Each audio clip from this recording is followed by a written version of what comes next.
വെറും 4 ഇൻഗ്രീഡിയൻസ് കൊണ്ട് മോൾഡ് ഒന്നും ഇല്ലാതെ തന്നെ വാട്ടർമെലൺ പോപ്സിക്കിൾ എങ്ങനെ ചെയ്യുന്നതെന്ന് നോക്കാം. ഈ സമ്മർ വെക്കേഷനിൽ കുട്ടികൾക്കൊക്കെ എന്തായാലും ഇത് ഇഷ്ടപ്പെടും. ഒരു വലിയ തണ്ണിമത്തൻ്റെ കുറച്ച് ഭാഗം മാത്രം കട്ട് ചെയ്തിട്ട് ബാക്കിയെല്ലാം നമുക്ക് സ്കൂപ്പ് ഔട്ട് ചെയ്തെടുക്കണം. വലിയൊരു സ്പൂണും കൊണ്ട് ഇങ്ങനെ നമ്മൾ സ്കൂപ്പ് ചെയ്തെടുത്താൽ മതി. മോൾഡൊന്നും ഇല്ലാതെയാണ് ഉണ്ടാക്കുന്നതെന്ന് പറഞ്ഞില്ലേ, അതുകൊണ്ട് തന്നെ നമ്മൾ ഇതിലേക്കാണ് മിക്സ് ചെയ്തിട്ട് ഒഴിക്കുന്നത്. അപ്പോൾ ഈ സൈഡിലുള്ള ഭാഗങ്ങളെല്ലാം നന്നായിട്ടൊന്ന് സ്കൂപ്പ് ഔട്ട് ചെയ്ത് ലെവലാക്കി എടുക്കണം. ഈ വാട്ടർമെലൻ്റെ തോട് അത്യാവശ്യം ക്ലീൻ ആയിട്ട് നമുക്ക് കിട്ടണം.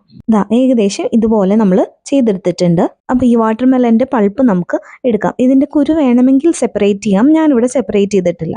ഇനി ഒരു മിക്സിയുടെ ജാറിലേക്ക് ഈ വാട്ടർമെലൻ നമ്മൾ ഇട്ട് കൊടുക്കാം. ഇത് അത്യാവശ്യം നല്ല മധുരമുള്ള വാട്ടർമെലൻ ആണ്, അതുകൊണ്ട് തന്നെ ഞാൻ കുറച്ച് പഞ്ചസാരയാണ് ആഡ് ചെയ്തിട്ടുള്ളത്. നിങ്ങൾ എടുക്കുന്ന തണ്ണിമത്തൻ്റെ മധുരത്തിനനുസരിച്ച് നമുക്ക് പഞ്ചസാരയും കണ്ടൻസ്ഡ് മിൽക്കും ആഡ് ചെയ്ത് കൊടുക്കാം. പിന്നെ ഇതിലേക്ക് നമ്മൾ മിൽക്ക് പൗഡറാണ് യൂസ് ചെയ്യുന്നത്. ഞാൻ ഇതുപോലത്തെ സാഷേ പാക്കറ്റ്സ് ആണ് യൂസ് ചെയ്തിട്ടുള്ളത്. ഇങ്ങനത്തെ ഒരു 2 പാക്കറ്റ് നമുക്ക് ആവശ്യം വരും. പിന്നെ വേണ്ടത് ഫ്രഷ് ക്രീമാണ്.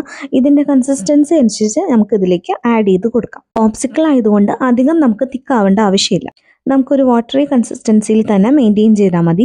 അപ്പോൾ ആദ്യത്തെ ബാച്ച് ഞാൻ ഇതുപോലെ അരച്ചെടുത്തിട്ടുണ്ട്. സെക്കൻഡ് ബാച്ചും നമുക്ക് അതുപോലെ അരച്ചെടുക്കാം. നമുക്ക് ആവശ്യമുണ്ടെങ്കിൽ ഇതിലേക്ക് മിൽക്ക് പൗഡർ കുറച്ചും കൂടെ ആഡ് ചെയ്യാം, അതല്ലെങ്കിൽ ഫ്രഷ് ക്രീമോ ആഡ് ചെയ്ത് കൊടുക്കാം. മിക്സിയുടെ ജാറിലേക്ക് ഇടുമ്പോൾ അത്യാവശ്യം നന്നായിട്ട് ബ്ലെൻഡായി കിട്ടും, അതുകൊണ്ടാണ് അതിലേക്ക് തന്നെ ആഡ് ചെയ്യുന്നത്. അങ്ങനെ ഇവിടെ 2 ബാച്ചസ് ആയിട്ട് ഞാൻ അരച്ചെടുത്തിട്ടുണ്ട്.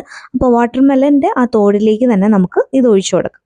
പോപ്സിക്കിൾ മോൾഡ് ഉണ്ടെങ്കിൽ നമുക്ക് ഇതേ ബാറ്റർ തന്നെ അതിലേക്ക് ഒഴിച്ചു കൊടുക്കാം. ഇനി ഇത് ചെറിയ ക്വാണ്ടിറ്റിയിലാണ് ഉണ്ടാക്കുന്നതെങ്കിൽ ഈ വാട്ടർമെലൻ്റെ ഈ അടിഭാഗം ഒന്ന് കട്ട് ചെയ്തിട്ട് അതൊരു ക്ലിംഗ് റാപ്പ് വെച്ചിട്ടുള്ള പാത്രത്തിലേക്ക് വെച്ച് നമുക്ക് ഈ ബാറ്റർ ഒഴിച്ചു കൊടുക്കാം. ഇനി ഇത് നന്നായിട്ട് ഫ്രീസ് ആവണം. ഞാനൊരു ഓവർനൈറ്റ് മൊത്തം ഇത് വെച്ചിട്ടുണ്ടായിരുന്നു, അപ്പോഴാണ് അത്യാവശ്യം നന്നായിട്ട് കട്ടയായി കിട്ടിയത്. ഇതുപോലെ ഒരു പാത്രത്തിൻ്റെ മുകളിലാണ് ഞാൻ വെച്ചത്.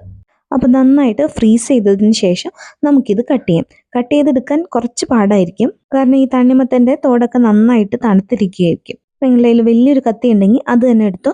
നല്ല മൂർച്ചയുള്ള വലിയ കത്തി വെച്ചിട്ട് നമുക്കിത് ചെറിയ പീസസ് ആയിട്ട് കട്ട് ചെയ്തെടുക്കാം. ഞാൻ ഈ വീഡിയോ പർപ്പസിന് വേണ്ടിയിട്ടാണ് ഇതുപോലെ വലിയ പീസായിട്ട് കട്ട് ചെയ്തത്.